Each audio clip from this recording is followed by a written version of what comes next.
الله أكبر الله أكبر. الرحمن الرحيم مالك يوم الدين، ونشهد أن لا إله إلا الله، ونشهد أن سيدنا ومولانا محمدا عبده ورسوله أرسله إلى الناس كافة بشيرا ونذيرا. أما بعد، فإن خير الحديث كتاب الله، وخير الهدي هدي محمد صلى الله عليه وسلم، وشر الأمور محدثاتها، وكل محدثة بدعة، وكل بدعة ضلالة، وكل ضلالة في النار. أعوذ بالله السميع العليم من الشيطان الرجيم من همزه ونفخه ونفثه. بسم الله الرحمن الرحيم. من المؤمنين رجال صدقوا ما عاهدوا الله عليه، فمنهم من قضى نحبه ومنهم من ينتظر وما بدلوا تبديلا. والذين جاءوا من بعدهم يقولون ربنا اغفر لنا ولإخواننا الذين سبقونا بالإيمان ولا تجعل في قلوبنا غلا للذين آمنوا ربنا إنك رؤوف رحيم. سبحانك لا علم لنا إلا ما علمتنا إنك أنت العليم الحكيم. رب اشرح لي صدري ويسر لي أمري واحلل عقدة من لساني يفقهوا قولي واحلل عقدة من لساني يفقهوا قولي. عزیز ساتھیوں، قابل احترام دینی بھائیوں، تاریخ اسلامی میں ایک طبقہ ہے جسے صحابہ کرام کہا جاتا ہے. جسے کیا کہا جاتا ہے؟ صحابہ کرام. صحابہ جمع ہے صحابی کی. صحابی بنا ہے صحابہ یصحب سے، جس کے معنی ہوتا ہے صحبت اختیار کرنا اور ساتھ میں رہنا. اور یہ نام صرف ان لوگوں کے لیے خاص ہے جو ہمارے نبی صلی اللہ علیہ وسلم کے ساتھ ہی رہے ہیں. صحابی ساتھیوں، ایک بات جان لینی چاہیے کہ صحابی جب ہم کہتے ہیں تو اس سے کون سے لوگ مراد ہیں؟ صحابی وہ شخص صحابی ہے، ہر وہ شخص جس نے حالت ایمان میں، حالت ایمان میں، حالت کفر میں نہیں، بیداری کی حالت میں نبی کریم صلی اللہ علیہ وسلم سے ملاقات کی ہو تو وہ کیا ہے؟ صحابی ہے. ہم نے تین چیزیں رکھی ہیں.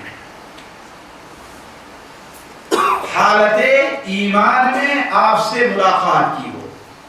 اگر کوئی شخص نبی کریم صلی اللہ علیہ وسلم زمانے میں تھا لیکن مسلمان نہیں ہوا، مسلمان بعد میں ہوتا ہے، اگرچہ آپ صلی اللہ علیہ وسلم سے دیکھا ہے اور ملا ہے، تو وہ صحابی ہوگا؟ کیوں؟ اس لیے کہ شرط ہے کہ ملاقات آپ سے کب ہوئی ہو؟ حالت ایمان میں ہے نا. اور بیداری کی حالت میں اگر کوئی شخص خواب میں نبی صلی اللہ علیہ وسلم کو دیکھے، آپ صلی اللہ علیہ وسلم کا خواب میں دیکھنا برحق ہے. جیسا کہ صحیح بخاری شریف وغیرہ میں ہے کہ جس نے مجھے خواب میں دیکھا گویا اس نے مجھے حقیقت میں دیکھا، اس لیے کہ شیطان میری صورت میں نہیں آ سکتا ہے کہ نہیں.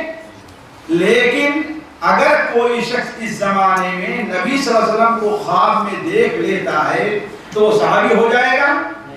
نہیں ہوگا. ضروری ہے کہ دیکھا کب ہے؟ حالت بیداری میں دیکھا.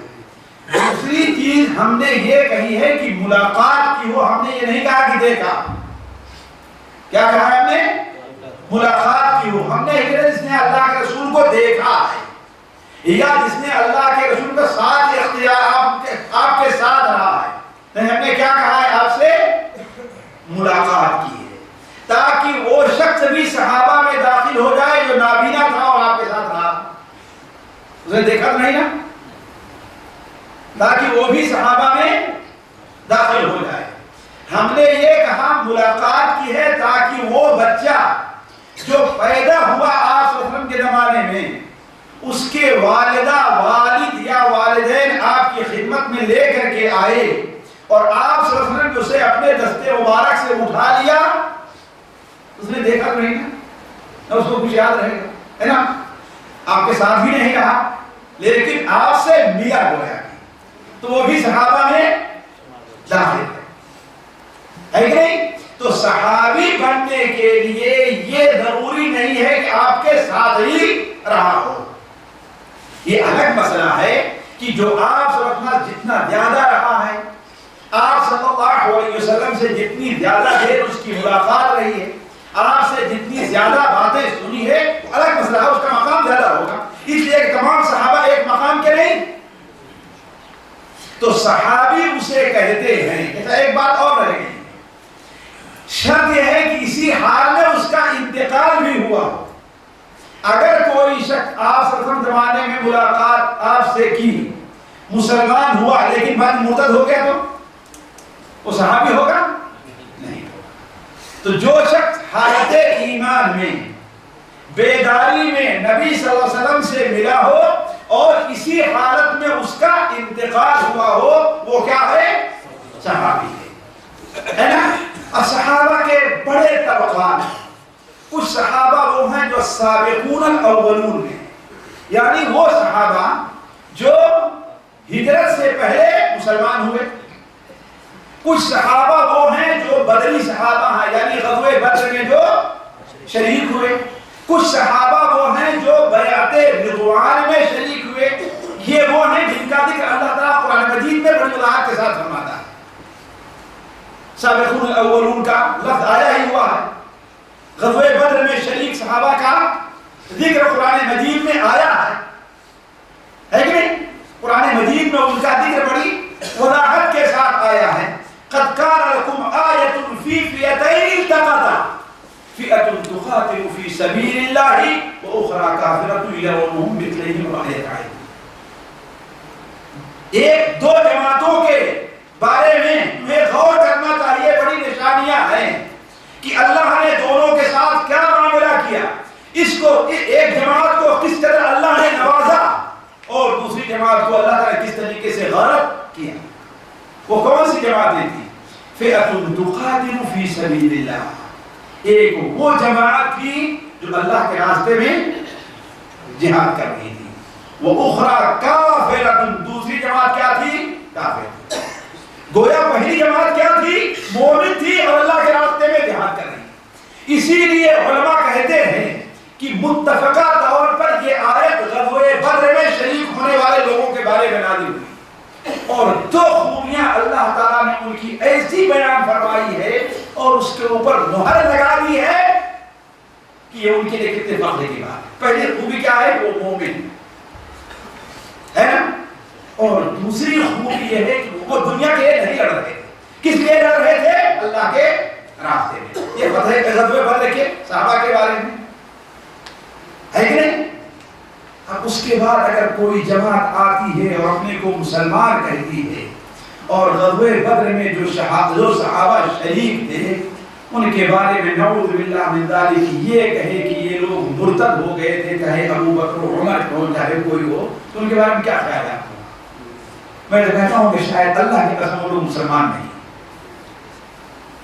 ایسا آدمی جو قرآن کو جھٹلائے، اللہ تعالیٰ جس کے ایمان کی گواہی دے دے اور یہ اللہ تعالیٰ ان کے اخلاص کی گواہی دے کہ اللہ کے راستے میں جہاد کر رہے. یہ ہمارا ابھی کا موضوع نہیں ہے لیکن بات آ گئی تو سنتے چلیے. صحیح بخاری شریف میں ہے حضرت جبرائیل ایک بار نبی صلی اللہ علیہ وسلم کے پاس تشریف لے آتے ہیں اور کہتے ہیں ما تعودون اہل البدر فیکم. اہل بدر کا آپ کے ہاں کیا مقام، انہیں کیا مقام دیا تھا؟ آپ نے فرمایا وہ ہمارے نزدیک سب سے بہتر صحابہ میں.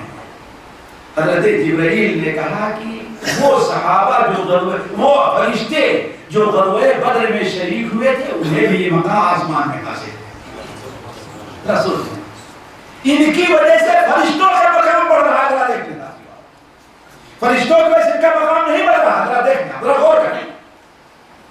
فرشتے انہی مدد کے لیے آئے کہ نہ آئے؟ حضرت جبرائیل نے پوچھا کہ انہیں کیا مقام آپ کے ہاں دیا جاتا ہے؟ آپ نے فرمایا کہ ہمارے یہاں وہ سب سے افضل لوگ مانے جاتے ہیں۔ تو حضرت جبرائیل نے کہا یہی مقام آسمان میں ان فرشتوں کا ہے جو غزوہ بدر میں ان کی مدد کے لیے آئے۔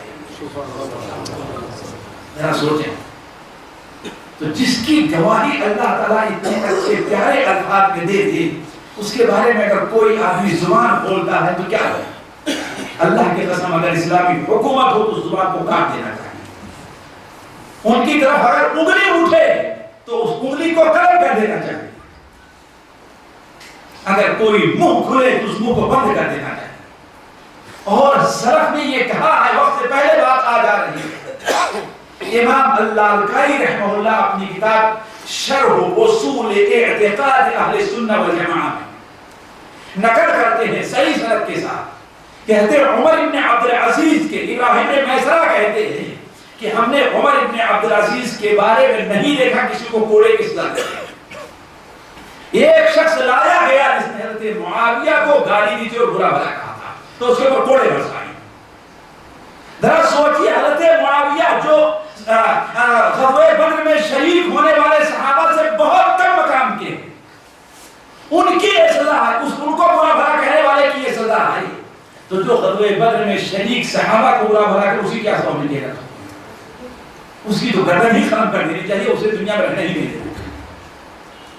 اسی لیے یقیناً مان لیجئے کہ اللہ تبارک و تعالی ایسے لوگوں سے قیامت کے دن پردہ فرمائے گا، ملاقات نہیں کرے گا، کیونکہ صحابہ اللہ کے ولی ہوں۔ میں اپنی طرف نہیں کہہ رہا ہوں، اللہ تعالیٰ خود حدیث قدسی میں ہے، صحیح بخاری شریف میں ہے حدیث قدسی میں، کہ اللہ تعالیٰ فرماتا ہے من عادى لي وليا فقد آذنته بالحرب، جو میرے کسی ولی سے دشمنی کرتا ہے اس کے لیے میرا اعلان جنگ ہے، یہ اللہ تعالیٰ فرماتا ہے۔ اور حافظ ابن حجر اس حدیث کے بعد طرق کو نقل کرتے ہیں، بعض الفاظ یہ ہیں کہ جو میرے ولی سے دشمنی کرتا ہے، بھلا بتائیے ابو بکر و عمر سے بڑا ولی کوئی ہوگا دنیا میں؟ اگر ابو بکر کو ترازو کے ایک پلے میں رکھا جائے اور دنیا کے سارے ولیوں کو ایک پلے میں رکھا جائے، کس کا پلہ بھاری پڑے گا؟ ابو بکر کا پلہ۔ تو اللہ تعالیٰ کو ان سے بغض رکھنے والے کو ناراضگی نہیں ہوگی۔ خیر ساتھیو، بات دوسری طرف جا رہی بات ہے کہ صحابہ کے طبقہ بدری صحابہ ہیں، بیعت رضوان والے صحابہ ہیں، فتح مکہ سے پہلے مسلمان ہونے والے صحابہ اور فتح مکہ کے بعد مسلمان ہونے والے صحابہ۔ فتح مکہ سے پہلے جو صحابہ مسلمان ہوئے تھے ان کا بھی بڑا اونچا مقام ہے، بڑا اونچا مقام۔ قرآن مجید میں اللہ تعالیٰ ارشاد فرماتا ہے کہ لا يستوي منكم من انفق من قبل الفتح وقاتل اولئك اعظم درجة من الذين انفقوا من بعد وقاتل۔ جو لوگ فتح مکہ سے پہلے مسلمان ہوئے، ایمان لے آئے، صدقہ کیا، اللہ تعالیٰ کے راستے میں جہاد کیا، وہ دوسروں کے مقابلے میں بڑے اونچے مقام کے حاصل ہیں۔ وہ دوسروں کے مقابلے میں بعد والے لوگ جو فتح مکہ کے بعد مسلمان ہو رہے ہیں، ان کا ایمان لے آنا، ان کا صدقہ کرنا، ان کے مقابلے میں بہت کم درجے کا ہے۔ لیکن یہ بات اور ہے کہ وَكُلًّا وَعَدَ اللَّهُ الْحُسْنَى، کیا؟